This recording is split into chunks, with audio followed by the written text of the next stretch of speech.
Concernant la relation entre humeur et beau temps, Blaise Pascal disait « Le temps et mon humeur ont peu de liaison. J'ai mes brouillards et mon beau temps au-dedans de moi. » Pourtant, j'ai toujours eu l'impression que la luminosité du soleil avait un impact bénéfique sur mon humeur. Et, après quelques recherches, il s'est avéré que ça n'était pas qu'une impression. En effet, le net regorge de publications sur l'impact de la luminosité du soleil sur notre mental. Et cet effet est connu par beaucoup. Il suffit de taper luminothérapie sur Google pour se rendre compte du nombre d'appareils mis en vente pour mimer cet effet du soleil. Mais l'impact du soleil sur nos vies va au-delà du simple bien-être. Par exemple, l'exposition à celui-ci est responsable de la production de la vitamine D dans notre organisme. La vitamine D, c'est une molécule essentielle dans le maintien et le développement musculaire et osseux. En fait, la lumière émise par le soleil a aussi une action chimique sur notre organisme. Alors, cette réaction ne peut pas se faire avec toutes les lumières. On peut pas se mettre sous un néon et se dire « Ok, là je produis de la vitamine D ». En fait, cette production nécessite une lumière bien définie, celle du soleil. La lumière, c'est une onde électromagnétique, et par onde, j'entends la propagation d'une perturbation. Par exemple, lorsque je jette un caillou dans une flaque d'eau, l'arrivée du caillou va venir perturber la surface de la flaque et produire une onde. Pourtant, il peut exister différents types d'ondes. Alors, pour les classifier, les scientifiques ont décidé de mesurer la distance entre deux pics de cette onde et l'ont appelée la longueur d'onde. Cette longueur est caractérisée par une unité de distance, et pour le visible, les ondes sont comprises entre 400 et 800 nanomètres. Par exemple, si je veux connaître la longueur d'onde d'un laser vert qui n'émet qu'une lumière verte, je sais qu'elle se situera à peu près à 520 nanomètres. Mais la lumière blanche dans tout ça, en fait, la lumière blanche est composée de différentes lumières à différentes longueurs d'onde.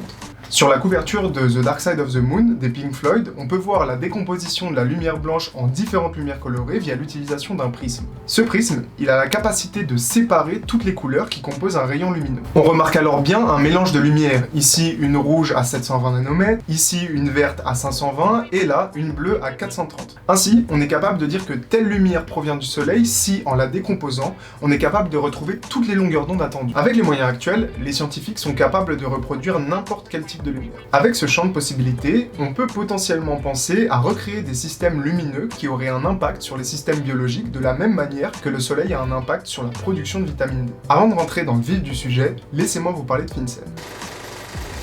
Niels Rieberg Finsen est un médecin danois né en 1860. Il apprend, durant ses études de médecine, qu'il est atteint de la maladie de Nerman-Pick, caractérisée par un épaississement progressif des tissus de certains organes vitaux. Vivant dans une maison plein nord, il a alors l'intuition que se mettre sous le soleil lui serait bénéfique et commence de plus en plus à s'exposer à celui-ci. Il a alors l'impression que ça lui fait du bien, mais comme il ne peut pas développer un protocole scientifique rigoureux, il décide d'étudier l'effet du soleil sur le corps. Après des années de recherche, Finsen découvre en 1895 que le lupus vulgaris, une maladie de la peau, peut être traitée en exposant la partie nécrosée à une lumière d'une longueur d'onde bien définie. Pour cette découverte, il obtint le prix Nobel en 1903 pour sa contribution au traitement des maladies, notamment le lupus vulgaris, avec des radiations de lumière concentrées, qui a permis d'ouvrir une nouvelle voie pour la science médicale. Cette nouvelle voie, c'est la photothérapie, qui consiste à utiliser directement la lumière sur les lésions du corps. Pourtant, malgré le prix Nobel, l'avancement de la recherche dans cette matière n'avance pas si vite. On découvre l'application de la lumière dans le traitement de la jaunisse, du psoriasis ou de la déficience en vitamine D, mais cela reste des domaines d'application qui sont limités et qui, pour la plupart,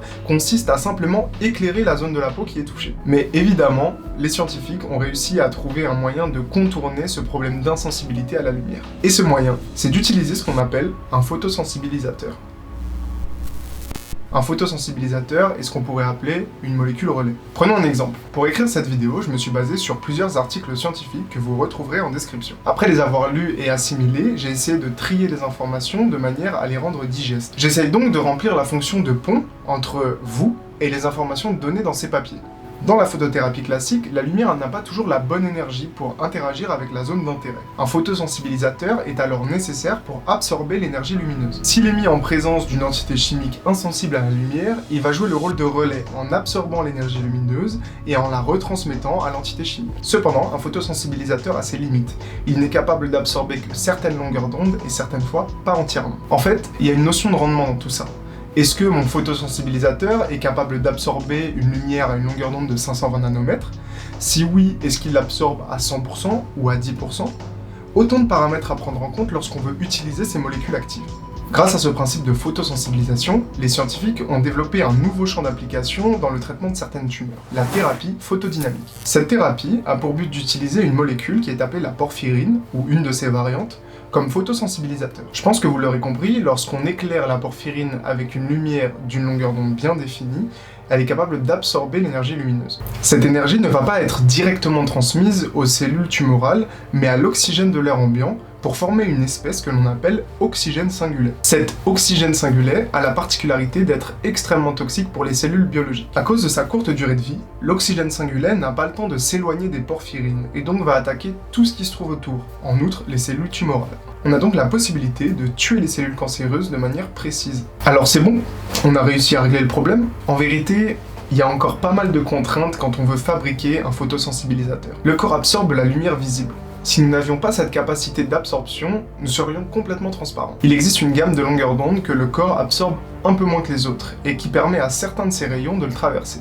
Cette gamme est comprise entre 600 et 800 nanomètres dans le domaine du rouge. Il faut alors que les scientifiques arrivent à fabriquer des photosensibilisateurs qui puissent absorber de manière efficace dans le domaine du rouge. En plus, il faut que le photosensibilisateur soit à côté de la tumeur, parce que si ce n'est pas le cas, on risque de détruire des cellules saines, et c'est à tout prix ce qu'on veut éviter. Pour avoir une approche sélective et ciblée, on peut utiliser plusieurs méthodes. On peut directement ouvrir le corps du patient et apposer des photosensibilisateurs sur la tumeur. On peut aussi utiliser des photosensibilisateurs accompagnés de balises que l'on injecte dans le corps à l'aide d'un médicament et qui est capable de reconnaître sélectivement les cellules cancéreuses. Enfin, il faut évidemment que la molécule que l'on injecte au patient ne soit pas nocive pour lui et prendre en compte des paramètres de toxicité, mais aussi d'élimination par le corps. En fait, la principale difficulté de la thérapie photodynamique est le design des photosensibilisateurs, qui doivent prendre en compte énormément de critères.